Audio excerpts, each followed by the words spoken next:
nilooban ng mga armadong magnanakaw ang bahay ng isang negosyante sa Lucena City. Meron naman daw nakabantay na gwardiya pero iginapos siya at inagaw ang kanyang baril. Narito ang Frontline Report Exclusive.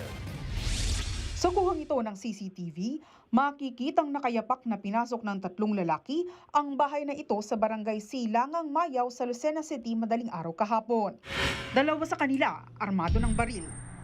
Ang kanilang nilooban, bahay ng isang negosyanteng nagmamay-ari ng bigasan at pabrika ng mantika.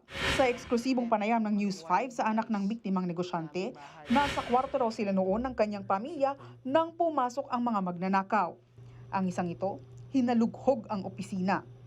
Nakarinig daw ng ingay ang pamilya ng negosyante kaya agad nilang sinilip ang CCTV.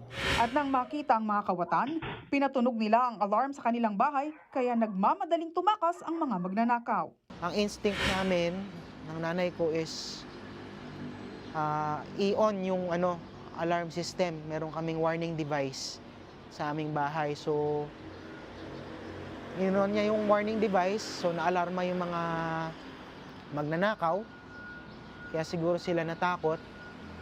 Buti nga sila ay nakalak ang pinto kasi ang plano ata nila is pasukin na yung bahay o hold upin kami. May gwardya raw sila pero iginapos ito gamit ang nylon cord at kinuha ng mga kawatan ang kanyang baril.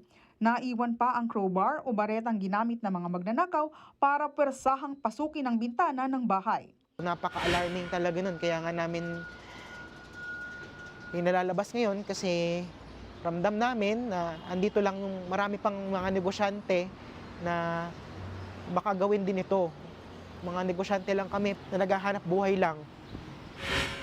Ipinagbigay alam na ng pamilya ng negosyante sa mga pulis ang nangyaring panloloob para agad mahuli ang mga kawatan.